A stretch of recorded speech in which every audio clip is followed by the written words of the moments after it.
కురుస్తున్న వర్షాలకు పసుపు పంటలో అనేక సమస్యలు ఏర్పడ్డాయి. ఇప్పటికే సాగు వ్యయం పెరిగి ఇబ్బంది పెడుతుంటే ఇటీవల కురిసిన అధిక వర్షాలతో తెగుళ్లు ఉధృతమయ్యాయి.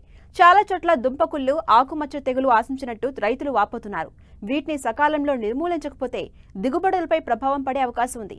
వీటి నివారణకు ఎలాంటి సస్యరక్షణ చర్యలు చేపట్టాలో ఇప్పుడు చూద్దాం.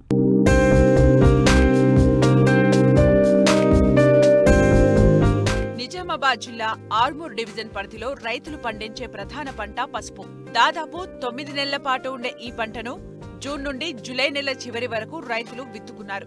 పసుపు సాగుకు ఆర్మూర్ ప్రాంతం అనుకూలంగా ఉండడంతో ఈ పంటకు రైతులు ప్రాధాన్యతను ఇస్తారు. అయితే అధికంగా కురుస్తున్న వర్షాలు దుంపకుళ్ళు, ఆకుమచ్చ తెగులుకు కారణమవుతున్నాయి. ఇవి ఆశించినట్లయితే పంట దిగుబడిపై తీవ్ర ప్రభావం చూపే అవకాశముందని రైతులు ఆందోళన వ్యక్తం చేస్తున్నారు. 38-40 సంవత్సరాలు అవుతా ఉంది వ్యవసాయం చేయబట్టి. ఎందుకోసం అంటే ప్రతిసారి అప్పటి నుంచి కూడా పసుపు మేము పండిస్తూ ఉన్నాం. ప్రతిసారి కూడా అప్పటి నుంచి పసుపు పండిస్తూ ఉన్నాం. ఎప్పుడు కూడా పోయిన సంవత్సరము కొద్దిగా రేట్లు ఎక్కువ ఉన్నాయి. ఎందుకంటే 4 ఎకరాలు 5 ఎకరాలు పెట్టేవాళ్ళం. ఇంతకుముందు రేటు లేకపోవడం వల్ల తగ్గిస్తూ పోయిన సంవత్సరం ఒక ఎకరమే పెట్టడం జరిగింది. పోయిన సంవత్సరం మంచి రేట్లు ఉన్నాయనే ఉద్దేశంతో ఈసారి 3 ఎకరాలు పెడతా ఉన్నాం. కానీ ఈసారి అధిక వర్షాల కారణమాతోనా ఏందా కానీ ఈ రకంగా దుంపకుళ్ళు, ఒక పక్క దుంపకుళ్ళు, వర్షాలు పడి దుంపకుళ్ళు వస్తూ ఉన్నాయి. అట్లాగే ఈ ఆకులు కూడా దీన్ని మర్యాకు అంటే ఇదేమో అడుగు రోగం ఇప్పుడే స్టార్ట్ అయింది.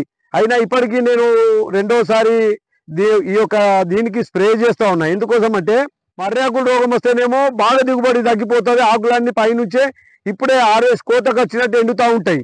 ఇక ఈ అడుగు రోగం వచ్చిందనుకో అసలే పంట దిగుబడి రాదు. మొత్తం దీని తల్లి కొమ్ము అండ్ పిల్ల కొమ్ము మొత్తం కూడా భూమిలోనే మురిగిపోతూ ఉంటది. మేము ఇప్పుడు దగ్గర ఎంత అంటే 1,28,000-30,000 వరకు పెట్టుబడి అయింది. తీరా ఇవన్నీ చూసినామనుకో ఇంకొక 2 నెలల వరకు పెట్టుబడి పెడతా ఉండాల్సిన పరిస్థితి ఉంటది. ఈ రకంగా చేస్తే ఇప్పుడు మొన్న దీనికి రెండోసారి స్ప్రే చేస్తా ఉన్నాం. అడుగు రోగానికి కూడా అసలు వాస్తవానికి దీనికి సైంటిస్టులు ఇప్పటి వరకు పూర్తి స్థాయిలో దీనికి ఏం కొట్టాలనేది కూడా వాళ్ళు వచ్చి కూడా క్షేత్రస్థాయిలో చెప్పాల్సిన పరిస్థితి ఎంతైనా ఉంది. విదేశీ మారక ద్రవ్యాన్ని అధికంగా ఆర్జించి పెట్టే వాణిజ్య పంటల్లో పసుపును ప్రధానంగా చెప్పుకోవచ్చు. పసుపు ధరను అందులోని కుర్కుమిన్ శాతాన్ని బట్టి నిర్ణయిస్తారు. కాబట్టి సాగు ఆశాంతం సమయానుకూలంగా యాజమాన్య చర్యల్ని జాగ్రత్తగా ఆచరించాలి. అయితే ఇటీవల కురిసిన అధిక వర్షాలకు పంట తెగుళ్ల బెడద ఎక్కువైంది.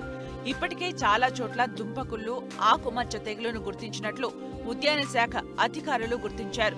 దుంప ఊరే దశలో ఈ తెగులు వల్ల నష్టం అపారంగా ఉంటుందంటూ ఈ తెగులు నివారణకు పాటించాల్సిన సమగ్ర చర్యల గురించి రైతులకు తెలియజేస్తున్నారు ఆర్మూరు ఉద్యాన శాఖ అధికారి. గత నెల నుండి చూస్తున్నాము భారీ వర్షాలు పడ్డాయి. అయితే మన ఆర్మూరులో ప్రధాన పంట పసుపు, హార్టికల్చర్ లో. అయితే దాంట్లో భాగంగా ఇప్పుడు ఈ వర్షాల వల్ల ఇసపల్లిలో, అంకాపూర్లో ఫార్మర్స్ తోటలు సందర్శించడం జరిగింది. దీంట్లో బాగా ఏంటంటే మేము అబ్జర్వ్ చేసింది వర్షాలు ఎక్కువ ఆగి ఉండడం వల్ల దుంపకుళ్ళు, ఆకుమచ్చ తెగులు ఇలాంటి ప్రాబ్లమ్స్ వస్తున్నాయి. కాబట్టి రైతులు దయచేసి మొదట మీ తోటల్లో నీళ్ళు ఆగకుండా చూసుకోండి. నీళ్లు తీసేయండి. ఎక్కువ నీళ్లు ఆగినట్లయితే డ్రైన్ చేసుకోవడం, అలాంటి ట్రెంచ్ తీసి వాటర్ డ్రైన్ అవుట్ చేసుకోవడం ఇలాంటివి చేసుకోండి. దాని తర్వాత మనకి అందులో వచ్చే మర్రాకు తెగులకు గాను ప్రొపికోనజోలు లేదా కార్బండెజిము లేదా మ్యాంకోజెబ్బు ఇలాంటివి స్ప్రే చేసుకోండి. ఈ దుంపకుళ్ళు అనేది వర్షాకాలంలో అతి వర్షాలు ఉన్నప్పుడే ఎదురవుతాయి.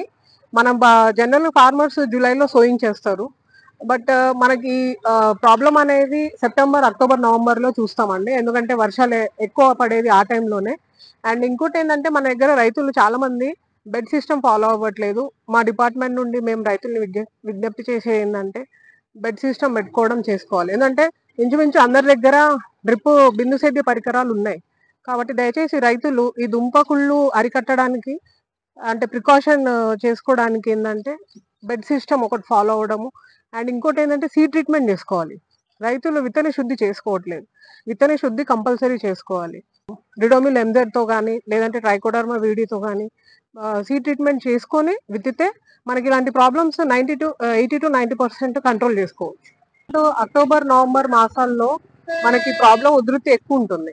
అండ్ ఇంకోటి ఏంటంటే మనకి వచ్చేది కూడా వింటర్ సీజన్. కాబట్టి దీంట్లో ఏంటంటే తేమ అనేది ఎక్కువ ఉన్నట్లయితే ఇలాంటి ప్రాబ్లమ్స్ వచ్చే అవకాశాలు ఉంటాయి. సో దీనికి నివారణ చర్యలు కూడా మనం పాటించుకోవచ్చు. ప్లస్ దాంట్లో కార్బోఫ్యూరాన్ గుళికలు వేసుకోవడము, వేపపిండి వేసుకోవడం, ఇలాంటి నివారణ చర్యలు చేసుకుంటే మనకు ఆ రోగం నుండి కూడా మనం ముందే ప్రివెన్షన్ చేసుకున్నట్టు అవుతుంది. దుంప అనేది మనకి చాలా ఇంపార్టెంట్ ఐటమ్ ఇందులో. టర్మరిక్ లో దుంపకుళ్ళుకి మనము రైతులు ఒకవేళ ఎలాంటి లక్షణాలైనా కనిపిస్తే మాత్రం కంపల్సరీ వెంటనే మనము Ridomil MZ 3 grams per liter కానీ, లేదు అంటే కప్టాన్ 3 grams per liter కానీ స్ప్రే చేసుకోవచ్చు.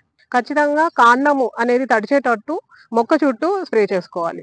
ఇంకోటి మనం చూసినట్లయితే మర్రాకు తెగులు కూడా మనం చూస్తూ ఉంటాము. ఈ 2-3 months లో మనకు మర్రాకు తెగులు కామన్ ప్రాబ్లం అండి.